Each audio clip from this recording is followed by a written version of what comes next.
Oh no.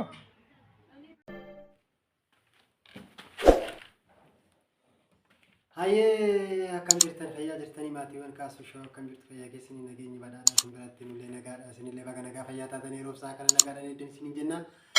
baga isiniin baga wajjin nuungee isiniin jedha dhalachuu gooftaa keenya Yesuus Kiristoosiin baga nuungee isiniin jedha akkam jirtu fayyaa keessanii lafaa fi bakka jirtan maratti jaalatamtoota fi kabajamtoota uummata Oromoo akkam jirtu fayyaa keessanii nulee nagaadha fayyaa keenya jirra baana ingallaa nageenyi keenya badhaadhaa isin biratti akkami fayyaa keessanii akkam haalli oolmaa guyyaa irraa maal fakkaataa isiniin jedha isinirraa faffagaannee jirra faffagaachuun keenya kun xinnoo yaa'u nutti baratama ta'ee jira kanaaf ijaaf qalbii irraa nu hambisaa isiniin jecha akkam jirtanii fayyaa keenya isinillee baga jiraattanii guyyaan irraa guyyaa Ashama kapune makita susho naga waki sini fata wakam jirtu nuti naga jirra galata wakeyo sini semua kanaga tatan wakeyo rabdi kamna baga jiratani jirtu jajawatu sini jenna mati kenya baga sininge ayana guyalo to gofta kenya Yesus Kristus ayana ganna yokin ayana ille bagi geessani kabajamtoota jaalatamtoota amantaa kiristaanaa kan taatan biyya keessas biyya alaas kan jirtan obboleewwan keenya baga isiniin ga'e isiniin jechuu jaalannaa egaa ayyaanni akkam maal fakkaataa isin biratti akkamitti dabarsaa jirtanii nuti immoo haala gaariin dabarsaa irraa galanni waaqayyoof haa ta'u egaa ayyaana dhaloota gooftaa keenya Yesuus Kiristoos haala ho'aa ta'een dabarsaa jirraa anis akkuma obboleewwan koo biyya Arabaa jirtanii biyyoota hundaa jirtan jechuudha egaa biyya Arabaa bichaa miti biyyoonni hunduu biyyuma Oromaas waan ta'eef biyyi keenya Itoophiyauma egaa anis ogaarraa sen jira miidha ogaarraa sen jira kinoo waan dhimmoyyuu galannaa ga'u arrammoo biyyeen jira sinis immoo hundumaayyuu jechuudha kiristaana qofa osoo hin ta'e warra musliimaa beenteles ta'e nagaan biyya keessanis isin galchee ayyaana nama maatii keessan abbaa manaa warra qabdan abbaa manaa keessan wajjin dabarsita baay'ee isin haa godhu isiniin jenna egaa ayyaanni gannaa akkam maal fakkaataa isin biratti nuti nu biratti gaarii galataa waaqayyoo isiniin jenna meeqaasu akkam ayyaanni duraan kophaa turte ayyaanni bareedaa dursa irratti gaa oduma naasaa jiru yeroo naaf kenni jette kanaaf dhugaa waaqayyoo dubbachuudhaaf guyyaan irraa guyyaa naaf guyyaa addaati tokkoffaa maaliifi yeroo darbe keessa kophaa koon dabarsaa ture har'ammoo manaa koo wajjin dabarsuu fi akkasuma immoo firoottanii fi maatiiwwan ollaa koo wajjin dabarsuu kootiif baay'ee tokko natti tole dhugaa dubbachuudhaaf guyyaa irraa ganamarraa kaasee oduu miidiyaadhaan dabarsaa ture natti tolaa ture haa ta'u immoo akkuma atis argite boqonnaan arganne raftee argachuun keenya dhugaa waaqayyoo amma sa'aatii kana kanaaf maatiin siyaa baadiyyaadhaas dhufanii asis immoo magaalaa kan jiran obboleewwan yookaan immoo firoonni namoonni adda addaa dhufanii asitti kunoo yaa'u wajjin waan jiruu fi waan qabnu hojii qoqqoodachaa namoota immoo ollaa keenya jiran namoota harka qalleeyyiis haa ta'anii namoota fe'anis haa ta'anii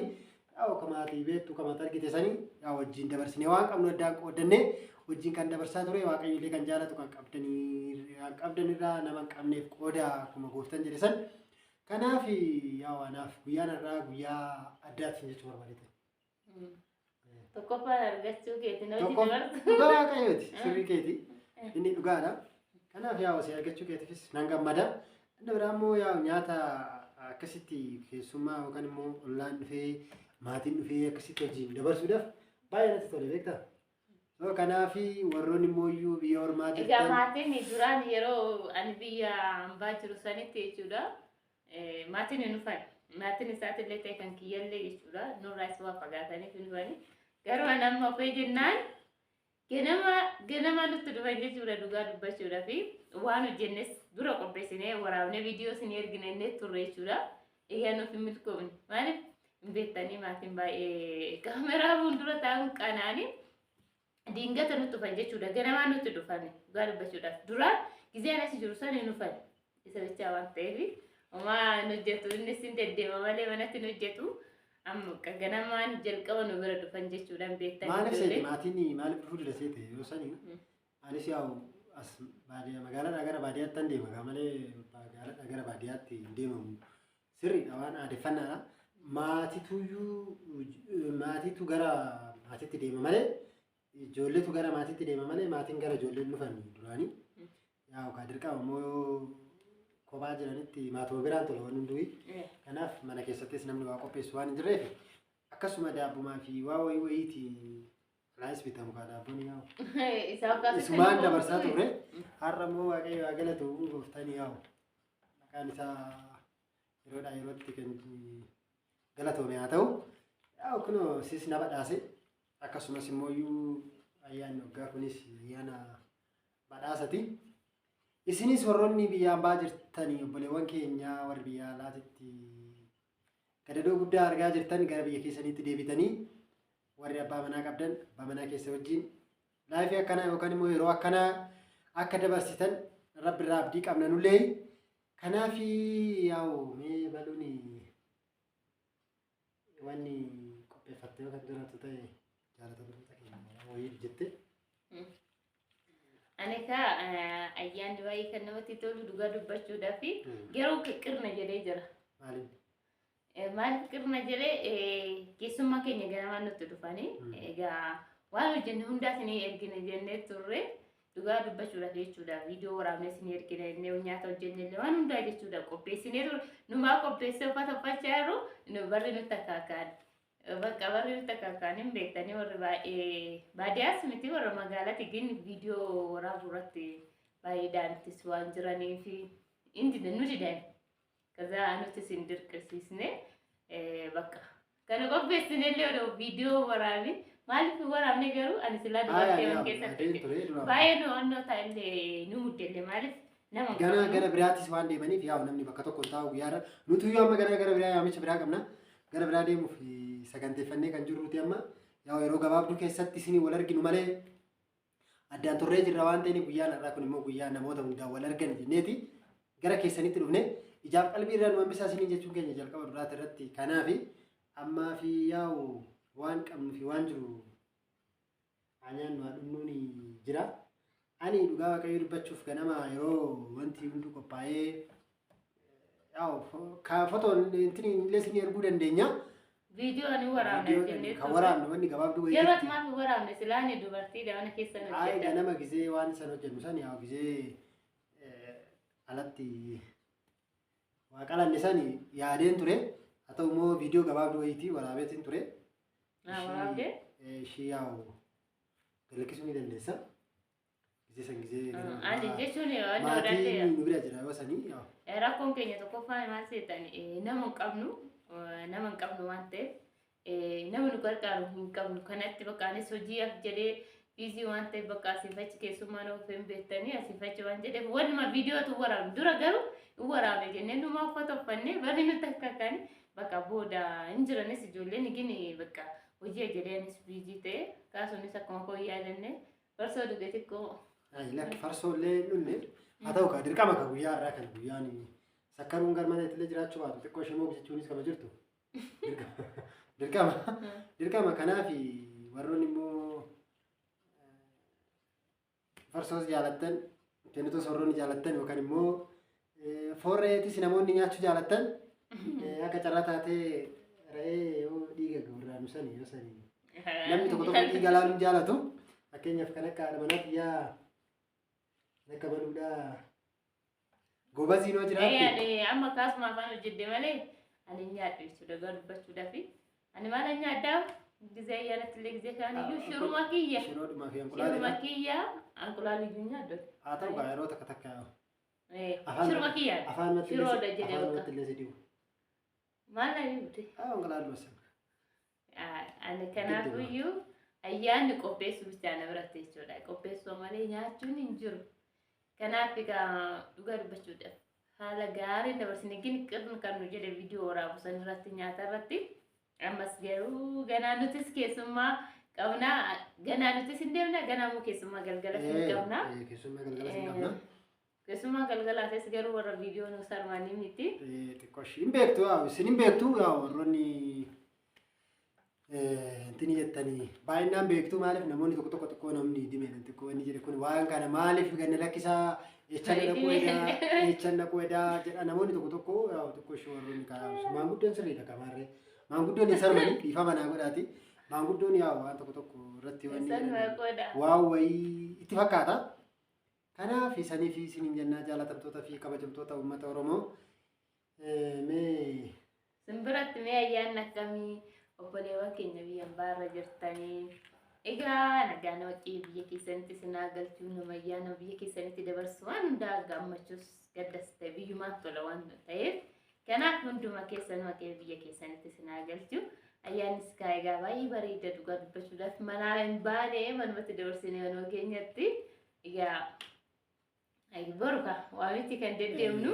ayyaana beektanii ayyaana gannaa. Nus immoo boru dhiifama jedhuudhani nus boru waamicha si waamne jirra. Kota buna dhugaayii Oromoon yaa'u noora ulfaataa miire yaa'u kota waan nyaatanii namaan jedhu Oromoon kaleessuma aadaa qaba. Kota buna dhugaayii jedhu waan ta'eef isinis kota buna dhugaayii isiniin jennaa waamicha keenya boru si waamne jirra.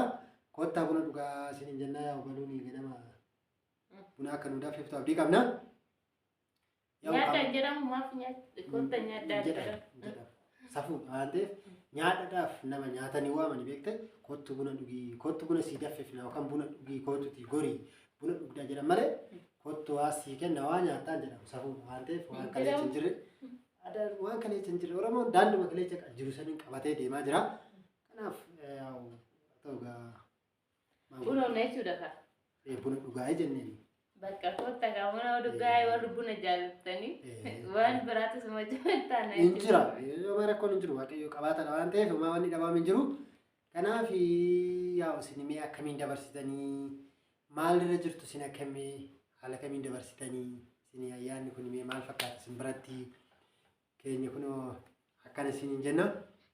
mee keessan akkamii isin akkamiin dabarsitanii? Anis duraan yeroo biyyaan baay'ee jiru san dhugaa dubbachuudhaaf jechuudha.